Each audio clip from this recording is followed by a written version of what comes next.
بسم الله الرحمن الرحيم، والصلاة والسلام على أشرف المرسلين سيدنا محمد عليه أفضل الصلاة والسلام والتحية.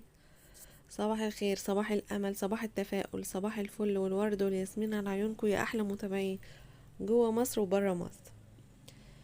معايا وصفة جميلة، وصفة سهلة. معايا النهاردة وصفة ممكن تخلصيها في 10 دقايق. معايا هنا طماطم، معايا فلفل مقطعاه، معايا بصل برضو مقطعاه، معايا قرن فلفل بلدي احمر، معايا شوية توم مهروسين، معايا سمنة بلدي، معايا كبد وقوانص. غسلاهم ومنضفاهم بالخل والليمون والدقيق ومخليهم زي الفل. نبدأ يلا وصفتنا سهلة وبسيطة. معايا حلة بنزل فيها معلقتين سمنة، معلقتين حلوين كده.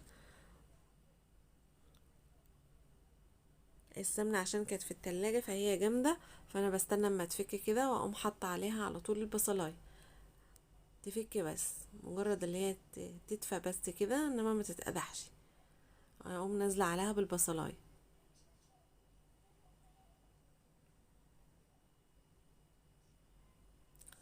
بعد ما انزل عليها بالبصلاية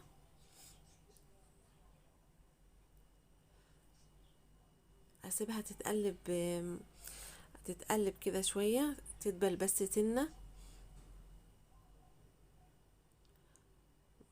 اقلب فيها شوية.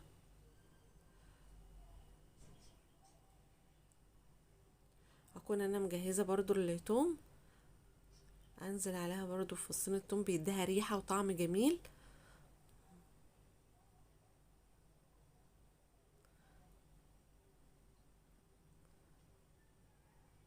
بيغير طعمها خالص، بخلي طعمها جميل. اكون انا برضو مجهزة الفلفل، طبعا كل حاجة متقطعة ونضيفة زي الفل. اكون انا مجهزاها واقوم نازلة عليها برضو تتشوح مع البصلاية والثوم، يدي برضو ريحة جميلة وطعم جميل.